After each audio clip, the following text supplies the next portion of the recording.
Yeah, hi. Good afternoon, everyone. Welcome to our Roundup edition, January 2023. So today I'm joined with my colleague Shubham Agarwal. So we'll be taking you through with the recent changes, the latest jurisprudence under GST, and the way forward for the taxpayers. So in our last webinar on in January itself, we covered the latest changes proposed by 48 GST Council meeting in detail. So in this webinar, we'll be running through you the same changes briefly, and then we'll be covering the recent news. We'll be covering our key ruling with respect to liquidated damages, then other recent rulings that are relevant for taxpayers, and lastly, the synopsis of the webinar. So the changes of the GST Council meeting, recent news, and the key ruling will be taken up by my colleague Shubham Agarwal, and post that I'll continue with the other rulings.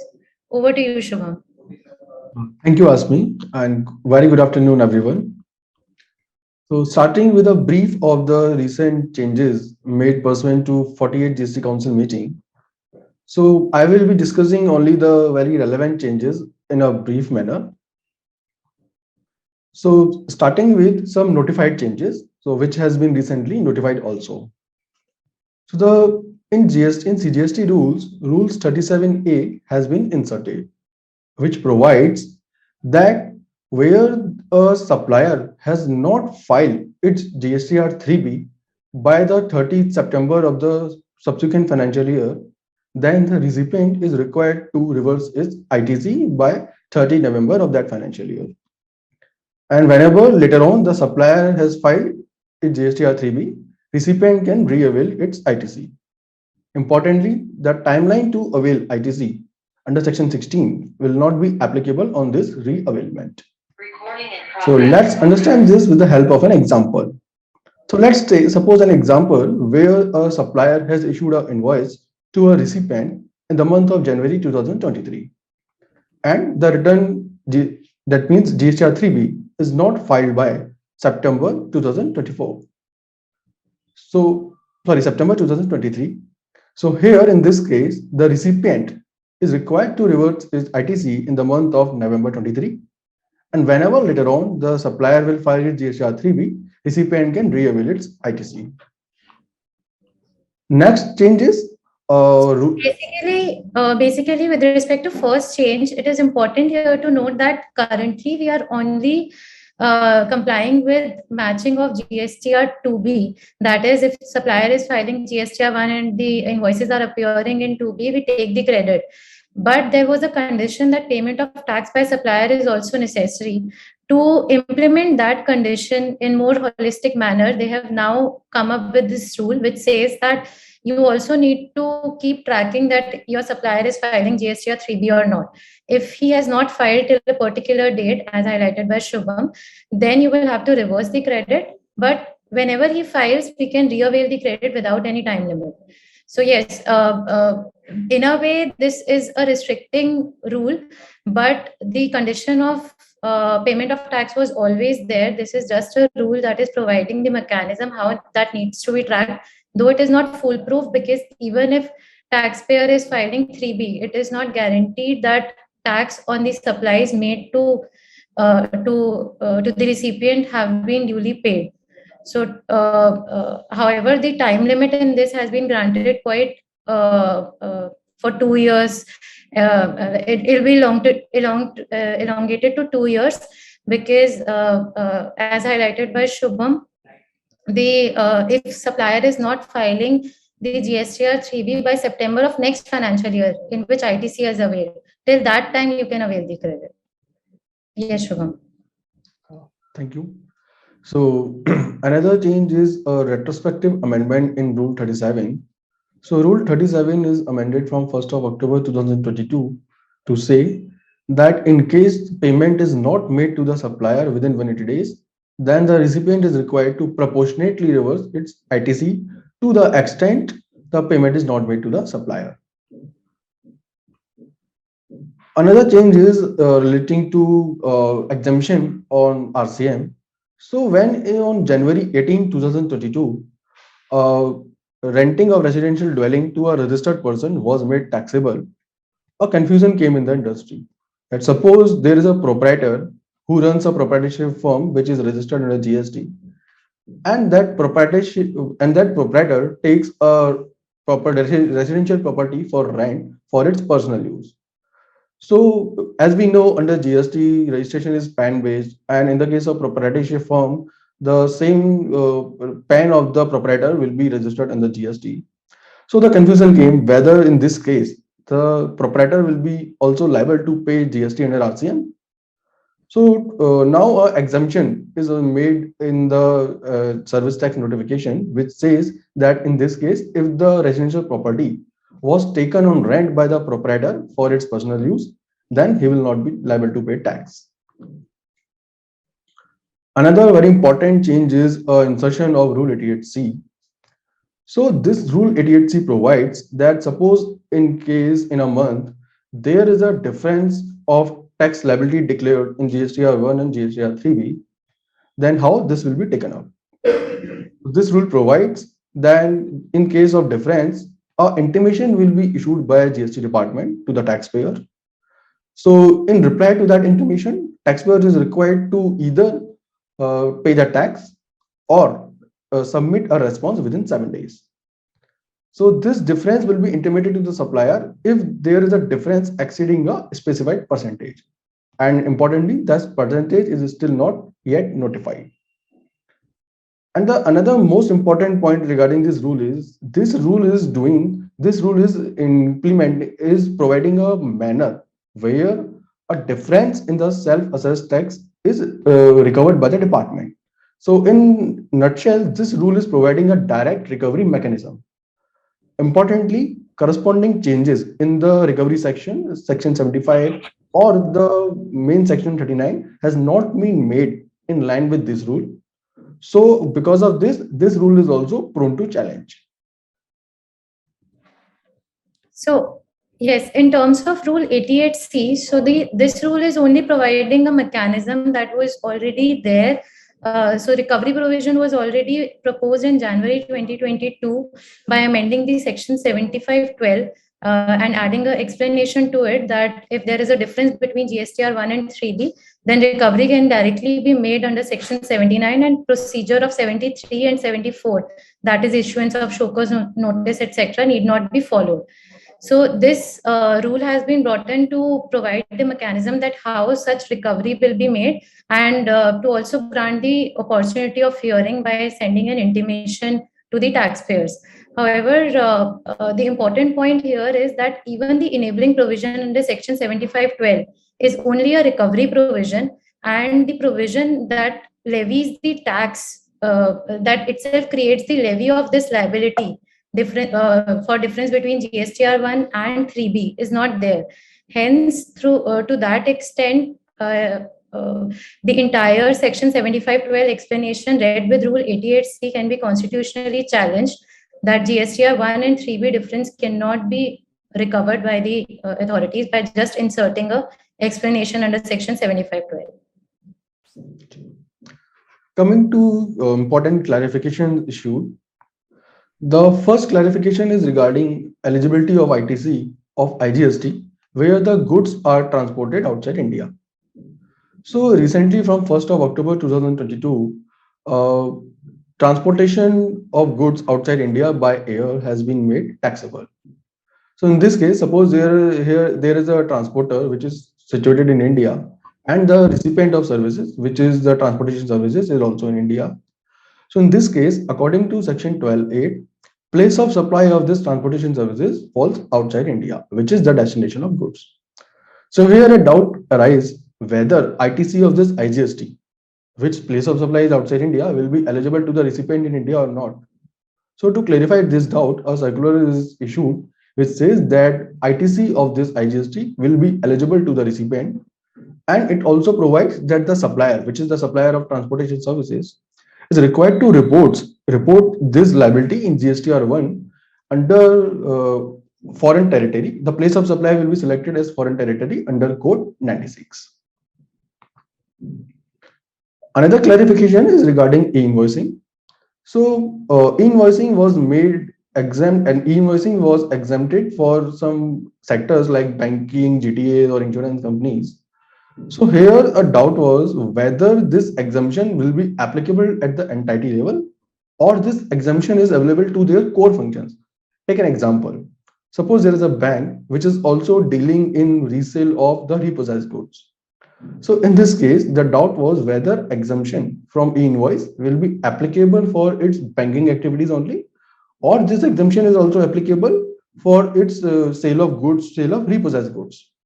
So in this case, this circular clarifies that exemption is applicable at the entity level. It means in our example, all activities of bank are exempted from e-invoicing. Another clarification is for insurance companies. So insurance companies generally provide no claim bonus, and the modus of providing this no claim bonus is in the form of discount in the subsequent year invoice. So a doubt was whether this no claim bonus will be eligible as a discount deductible from the value of supply of the next invoice. So this clarification clarifies that yes, it is available as a deduction in next invoice.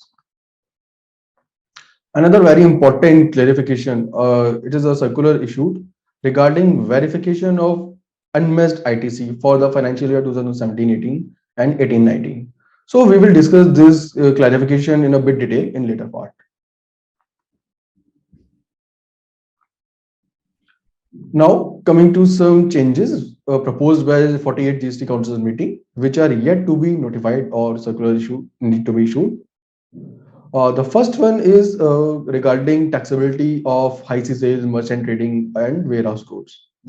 So from 1st of February 2019, all these three transactions has been made out of the purview of GST. Okay, by virtue of an amendment in Schedule 3. And after this, in the recent times, department was issuing robust notices to the taxpayer for recovering tax on these transactions from July 17 to January 19. So industry has also made a representation on this part to the government. And finally, government in the 48th council meeting, council has accepted the petitions or the requests of the industry and decided to clarify that this transaction, this amendment made in 2019, February 19, will be treated as retrospective and tax will not be exigible on this transaction from July 17 to January 19 also. Another change is relating to return filing per se compliances. So right now the taxpayer can file their late return without any timeline. It means that there is no timeline after that taxpayer will not be allowed to file their returns if not filed timely. So it is proposed that a timeline of 3 years will be inserted in the law. It means if a return per se, say GST 3B annual return or a TCS return is not filed within the 3 years from its due date, then the taxpayer will not be able to file this return.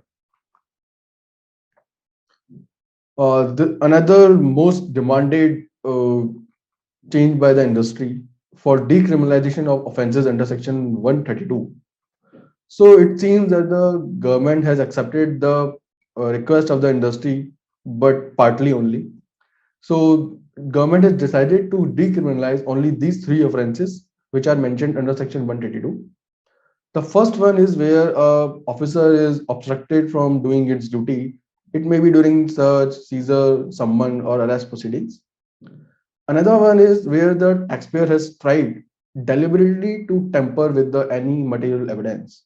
So this case may also be arise in the case of search, seizure, and arrest. Another one where the taxpayer has not supplied the requisite information to the department. So suppose department is asking some information by issuing someone under section 70 or issuing notices or letters, and the taxpayer is not willingly or diligently providing the information. So earlier this was a offense which was liable to be prosecution under section 132.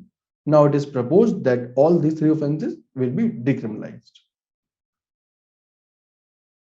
And another important point is the earlier the monetary limit for initiating prosecution was 1 CR. Now it is also proposed that this limit will also be increased to 2 CR for cases other than fake invoicing cases. Now let's discuss the circular issued for verification of unmatched ITC for financial year 17-18 and 18-19. So in nutshell, this circular provides a procedure, a mechanism, how department can verify unmatched ITC. What is unmatched ITC? ITC which the taxpayer has claimed in GSTR 3B but not appearing in its GSTR 2A. So this circular provides that for the matching, for the verification of this unmatched ITC, first of all, the assessing officer, the proper officer, will verify that the conditions of section 16(2) are satisfied for this ITC. What are these conditions? The taxpayer is in possession of a valid tax invoice or debit note. Taxpayer has received goods or services. Taxpayer has made payment to the supplier, and the ITC is claimed within timeline. And if there is a requirement of any reversal under section 17, though this has been complied with, and the payment is also made to the supplier.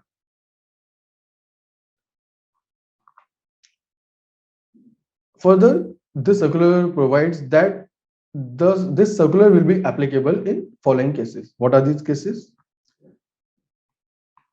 This circular provides that in case of any mismatch, if the mismatch is exceeding 5 lakh rupees, then the taxpayer is required to provide a certificate from its CA that the supplier has duly paid payment of tax. And if the difference of mismatch ITC up to 5 lakh rupees per supplier, then the taxpayer can provide the certificate from itself. So in second case where the difference is less than 5 lakhs, taxpayer can take a certificate from the supplier himself. And if the difference is more than 5 lakhs, then it says that certificate from CA or CMA needs to be taken. Now, this is not clarified whether that CA has to be supplier CA or recipient can himself engage any CA to give that certificate. Logically, it should be supplier CA only who can certify that supplier has made the supply and paid the tax, but the circular does not clarify the same. Yeah. Now, in which cases this procedure can be followed? So, circular clarifies that this procedure of taking certificate can be followed in following cases. Like a case where GSTR 3B is filed by the supplier, but supplier has not filed its GSTR 1. Supplier has filed a GSTR 3B and 1 both, but the supply is not reported in 1.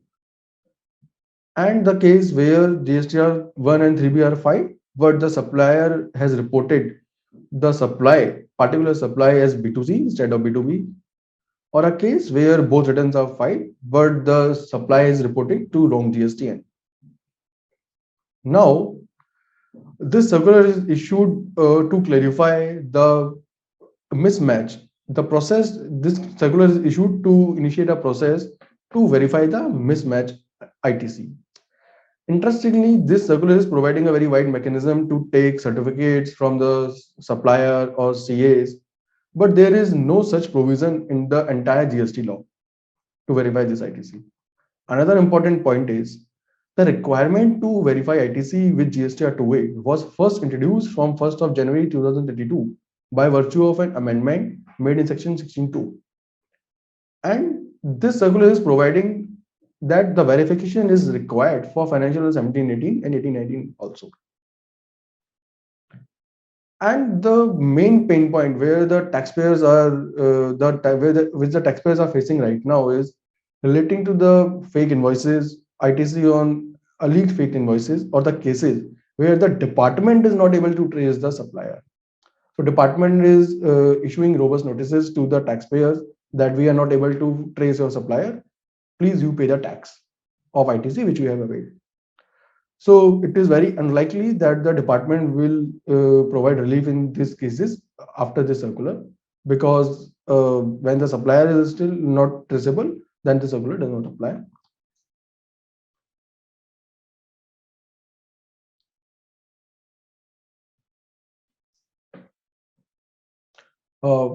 Interestingly, after this circular is issued, Wipro has reached the High Court and to say that this circular should also be made applicable for financial year 1920 also.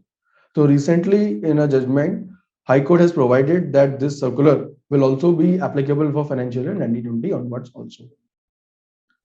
Another point is this circular is is not applicable for completed proceedings. So this is still in this debate what will be treated as completed proceedings. So whether the cases where notices are being issued, audit has been done, or assessment has been done by the department, whether this circular applies to those cases or not, this is still a debate. Coming to recent news segment, government has announced that it is likely that customs duty on 35 items will be hiked in the upcoming budget 2023.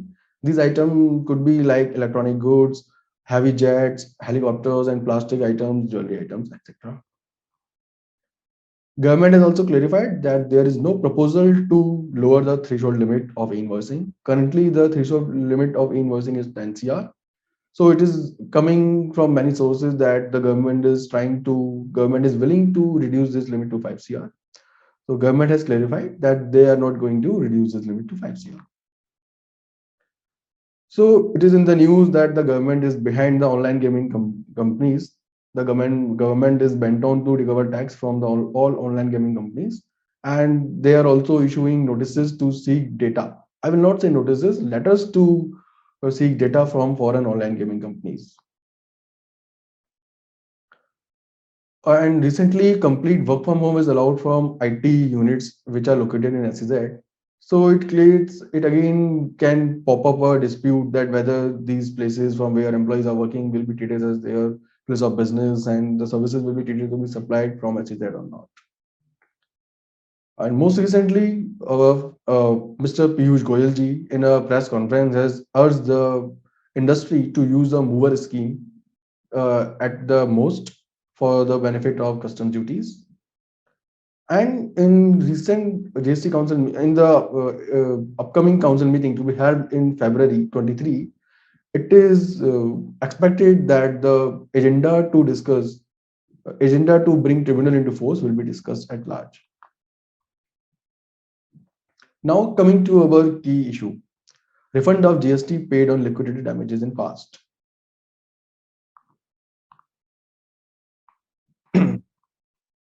So the matter regarding taxability of liquidated damages was a matter of dispute since substack regime. There are judgments on both sides, whether this will be taxable or not, whether it will be treated as a compensation or a consideration.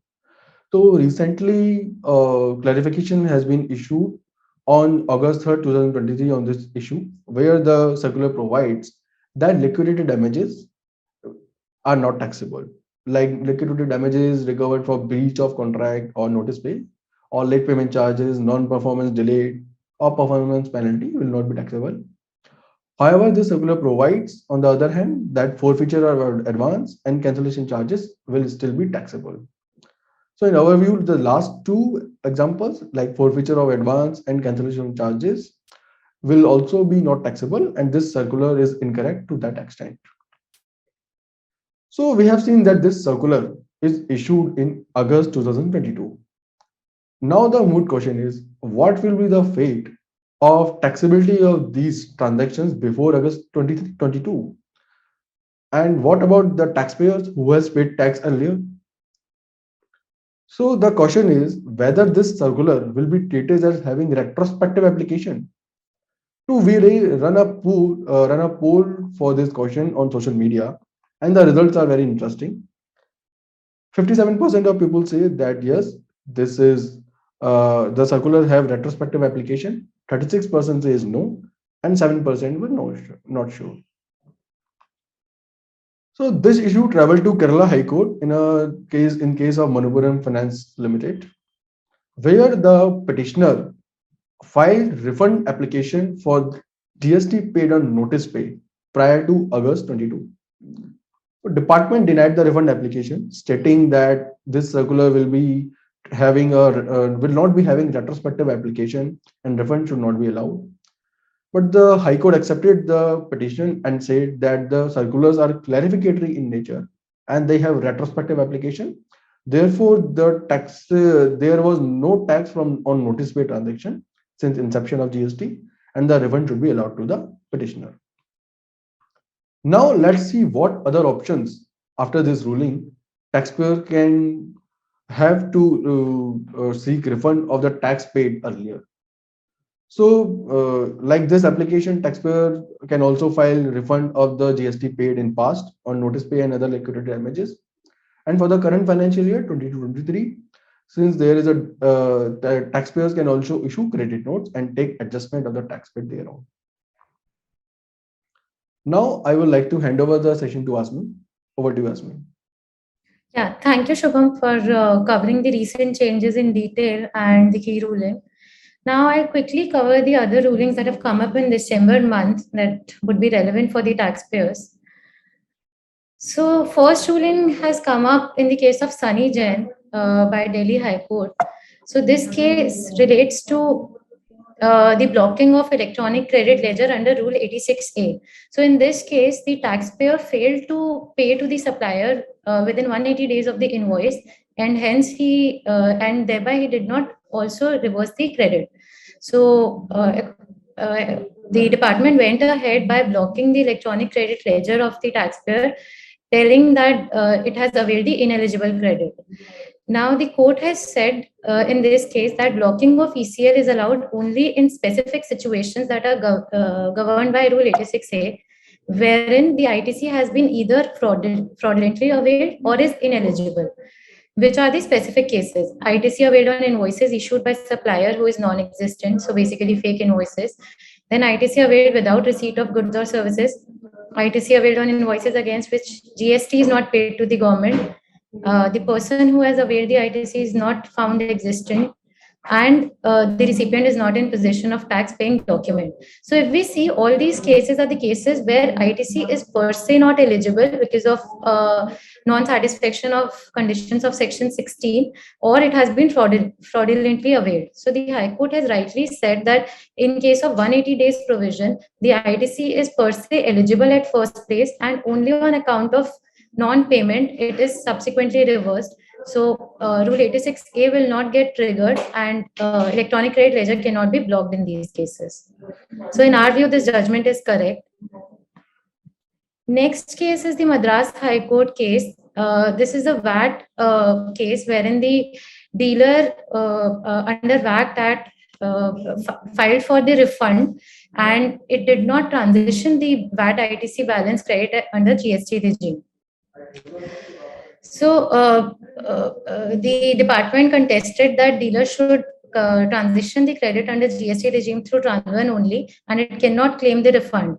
The Madras High Court rightly held that dealer under VAT Act had both the options, either to file refund under the existing law, that is VAT laws, or to transit the credit through transfer under GST regime. So since he had both the options, so if he has opted for the refund, that cannot be denied. This ruling is absolutely correct and provides a relief to VAT dealers where their refunds have been consistently rejected by the departments, asking them to transition the credit through transfer. So, basis this judgment, VAT dealers can file refund and pursue their refund legally before the court of law. Another case is of Karnataka High Court in case of Bharat Earth Movers. So this case relates to again VAT regime. For this case, the High Court has said that ITC is an indefeasible right and it cannot be denied on the anvil of machinery provisions to avail ITC within timeline. So under similar to GST regime, under VAT regime also there was a time limit till when credit can be availed.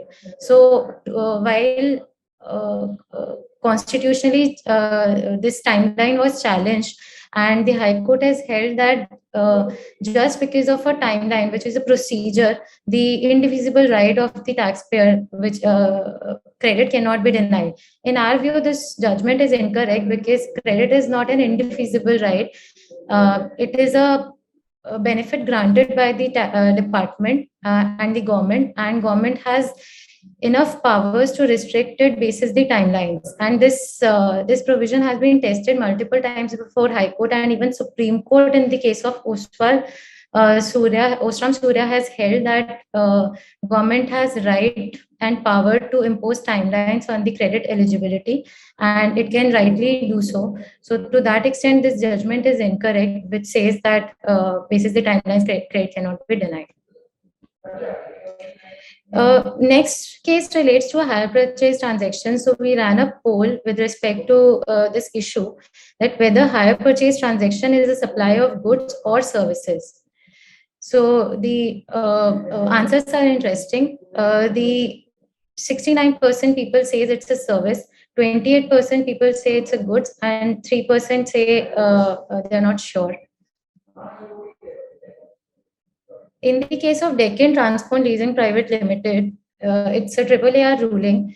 In this case, the assessee leased the goods, and it was the understanding in the contract that if he is able to pay all the payments in time and 100% payment is done, then he has the right to purchase the concerned good at the end of the lease agreement. So the only condition that was there was that if there is any default, then he will not be eligible for the purchase at the end of the leasing agreement.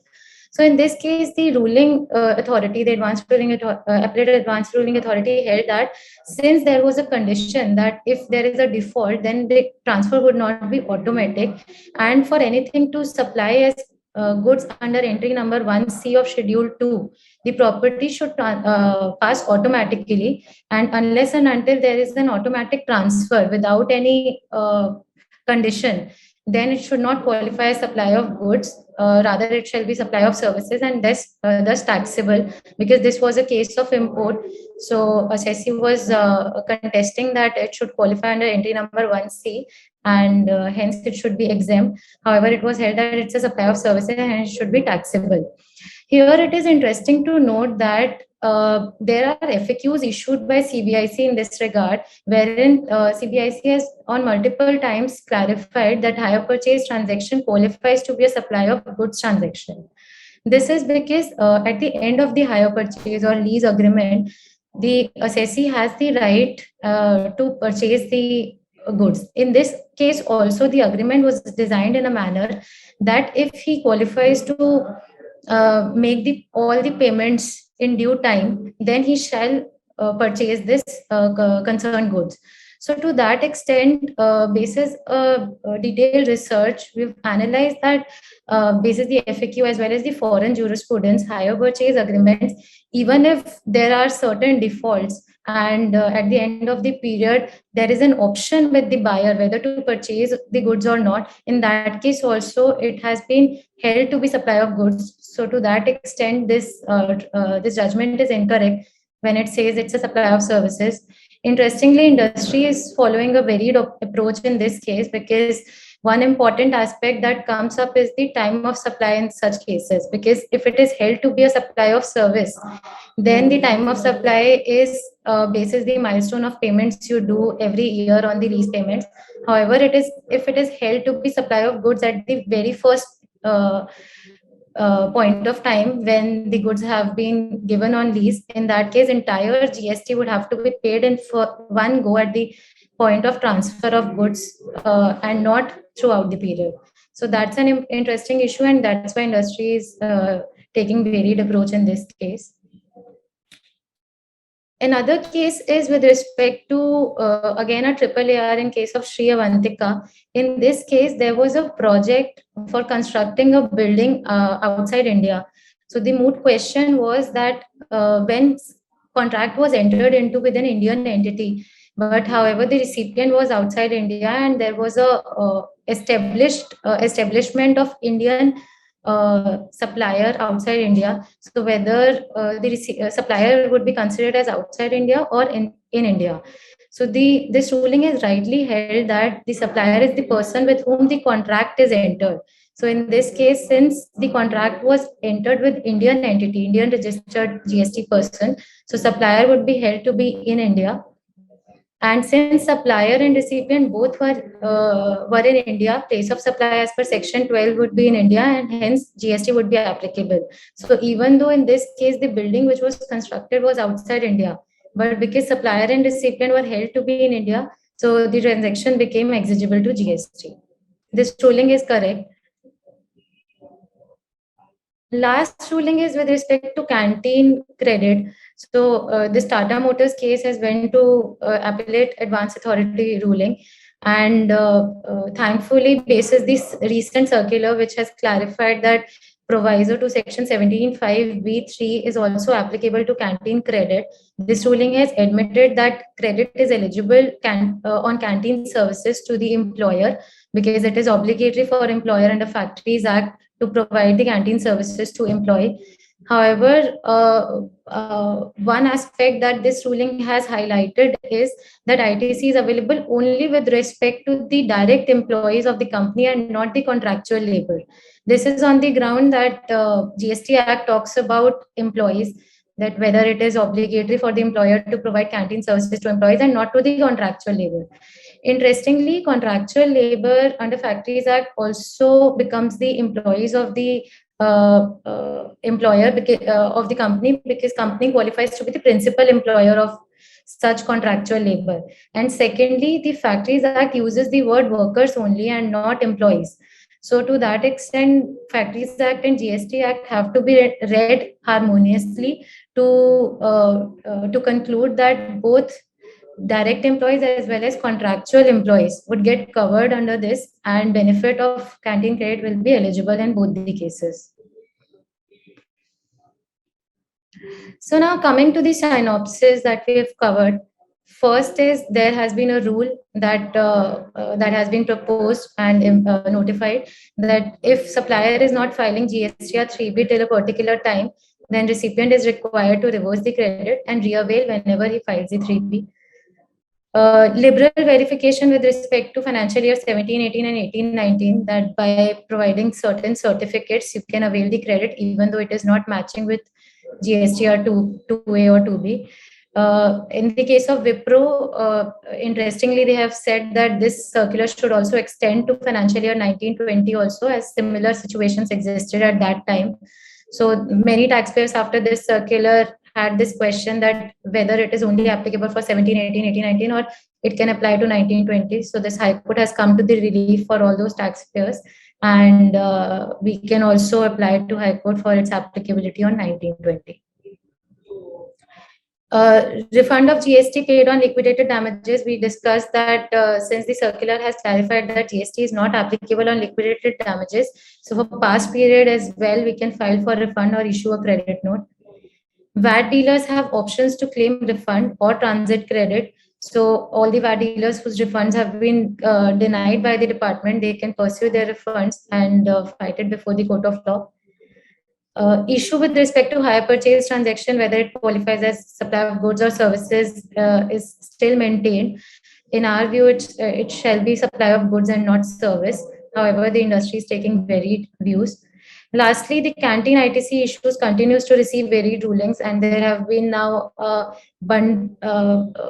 bundle of rulings on canteen credit saying different positions, whether it is eligible, it is partially eligible, or it is eligible for employees or workers.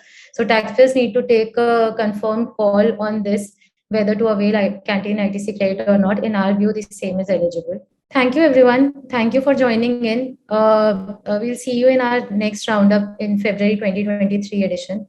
Thank you so much. Thank you. Goodbye.